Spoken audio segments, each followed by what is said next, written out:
Hello, welcome back at Rico Aja. Di video kali ini kita akan membahas salah satu metode penting dalam menyelesaikan persamaan diferensial, yaitu metode Frobenius.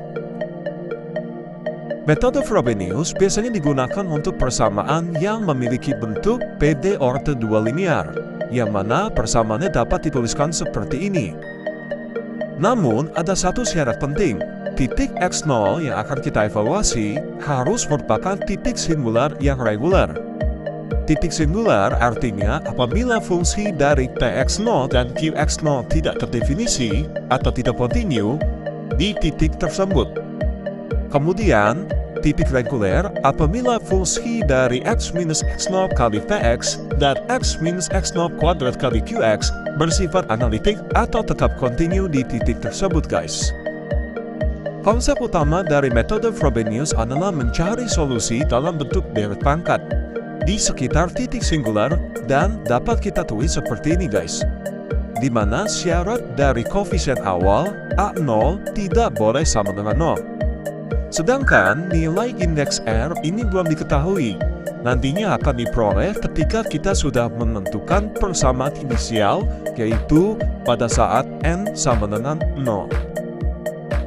Secara umum, langkah penyelesaian metode Frobenius terdiri dari 5 tahap. Pertama, ubah persamaan diferensial ke dalam bentuk standar. Kedua, periksa apakah titik x0 merupakan titik singular reguler. Ketiga, asumsikan solusinya dalam bentuk deret Frobenius seperti ini. Kemudian kita hitung turunan pertama dan keduanya dan substitusikan kembali ke dalam persamaan diferensialnya. Keempat, tentukan persamaan inisialnya beserta relasi rekurensi koefisien AN-nya. Dan yang terakhir, susun solusi deret yang diperoleh. Nah, agar lebih mudah dipahami, kita bisa menggunakan contoh berikut ini. Diberikan persamaan diferensial x kuadrat y-aksen 2 kali, ditambah x kali y-aksen tambah x kuadrat min 1 kali y sama dengan 0 di sekitar x0 sama dengan 0. Pada langkah awal, kita ubah dulu persamaan diferensial ini ke dalam bentuk standar dengan membagi kedua ruas dengan x kuadrat. Lalu diperolehlah bentuknya seperti ini. Pada langkah berikutnya, kita dapat melihat bahwa nilai fungsi px adalah 1 per x dan nilai fungsi qx adalah 1 min 1 per x kuadrat. Selanjutnya, kita akan menguji apakah titik x0 sama dengan 0 singular atau reguler. Nah, karena nilai px dan qx tidak terdefinisi pada saat x0 sama dengan 0, maka dapat disimpulkan x0 sama dengan 0 adalah titik singular. Pada langkah berikutnya, kita juga mengecek apakah nilai dari x minus x0 kali px dan x minus x0 kuadrat kali qx. Setelah kita cek, ternyata hasilnya adalah 1 dan x kuadrat min 1. Di sini dapat diartikan bahwa titik x0 sama dengan 0 adalah titik reguler. Karena x0 sama dengan 0 adalah titik singular dan reguler, maka metode Frobenius dapat diterapkan di sini. Pada langkah selanjutnya, di langkah ketiga, kita akan menetapkan nilai y sebagai deret pangkat yang dituliskan berikut ini. Kita cari turunan pertamanya dan turunan keduanya dengan metode pangkat. Lalu kita substitusikan nilai y aksen dan y aksen 2 kalinya sebelumnya ke dalam persamaan diferensial. Lalu di sini, kita bisa melihat bentuknya dalam bentuk deret pangkat. Untuk bagian tengah, koefisien 1 per x kita kalikan ke dalam notasi sigma, sehingga nantinya pangkat dari x menjadi n plus r minus 2. Kita lakukan hal yang sama juga untuk 1 min 1 per x kuadrat, lalu kita dapatkan bentuknya seperti ini. Oke, nah, sekarang kita fokuskan untuk suku-suku yang mengandung x pangkat n plus r min 2. Kita gabungkan ke dalam menjadi seperti ini. Lalu kita sederhanakan bentuk notasi ini menjadi seperti ini. Oke, nah Sekarang, pada notasi sigma bagian kanan, kita akan samakan dulu derajat dari X pangkat N plus R menjadi X pangkat N plus R min 2, dengan menambahkan indeks notasi sigma menjadi 2, dan notasi N pada suku di dalam sigma kita kurangi dengan 2. Sifat sigma ini dapat kita gunakan, dan selanjutnya kita bisa mengevaluasi koefisien atau relasi rekurensinya. Oke, pada langkah berikutnya kita akan menentukan persamaan inisial. Persamaan inisial itu adalah persamaan aljabar yang menentukan nilai eksponen awal dari R. Awal di sini merujuk pada saat N sama dengan 0. Persamaan inisial diperoleh dari suku dengan yang paling rendah, yaitu ketika N sama dengan 0. Dan diperolehlah bentuknya seperti ini, di mana A0 itu tidak boleh 0, dan sesuai definisi, nilai A dengan indeks kurang dari 0 itu ditetapkan 0. Dari sini kita bisa katakan A-2 adalah 0. Karena A0 tidak boleh sama dengan 0, di dalam persamaan A0 kali R kuadrat min 1 sama dengan 0, maka hal ini akan memberikan persamaan inisialnya, yaitu yang berwarna merah ini. R kuadrat minus 1 sama dengan 0. Sebagai persamaan inisialnya, dan persamaan ini ketika kita selesaikan akan diperoleh dua kemungkinan nilai R, yaitu R sama dengan 1 dan minus 1. Sekarang kita akan uji masing-masing nilai F tersebut. Pertama kita ambil nilai N sama dengan 2 dan R sama dengan minus 1. Dan ketika kita substitusikan, kita akan memperoleh bentuknya seperti ini. Dan ketika kita selesaikan, kita memperoleh bahwa nilai A2 ternyata hasilnya adalah minus A0 per 0, di mana A0 tidak sama dengan 0. Artinya, bilangan apapun dibalikan 0 tidak terdefinisi. Sehingga, untuk R sama dengan minus 1 tidak memiliki solusi. Kita lanjutkan lagi untuk uji nilai R sama dengan 1. Sama seperti sebelumnya, kita ambil N sama dengan 2 dan R sama dengan 1, dan kita hitung. Hasilnya diperoleh A2 sama dengan minus A0 per 8.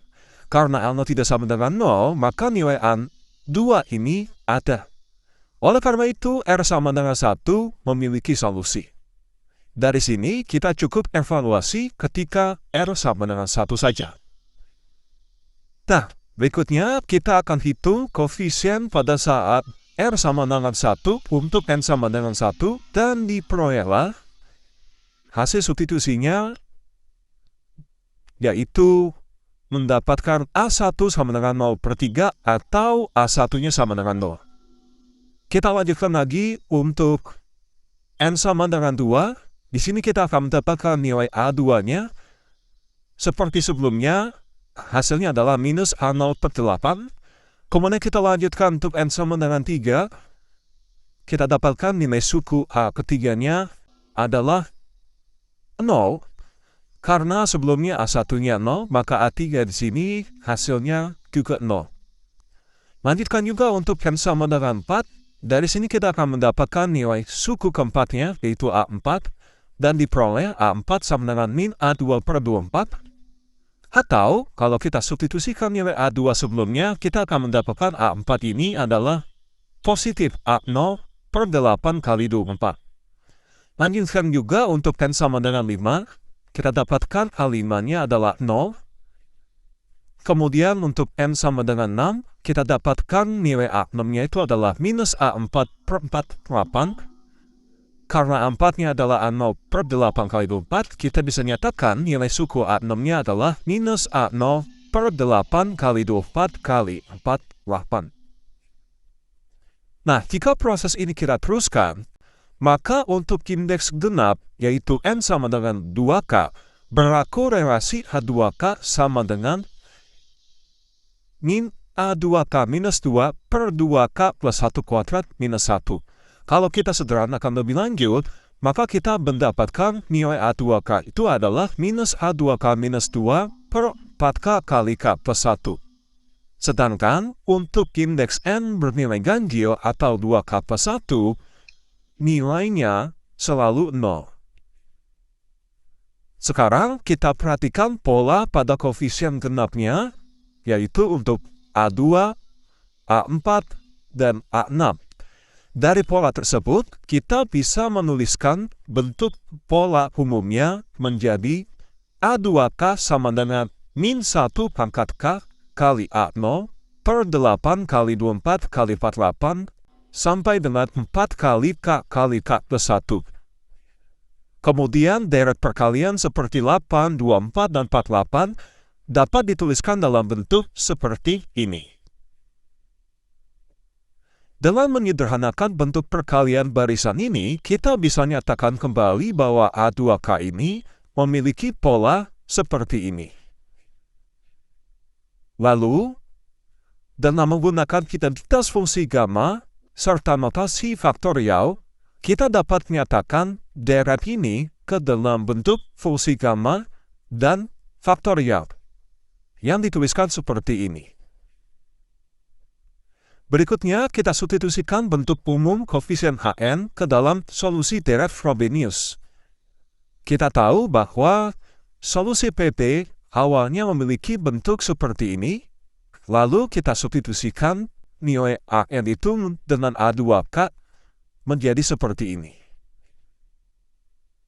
Menariknya, bentuk deret ini ternyata masih bisa diubah dengan menggunakan fungsi Bessel jenis pertama.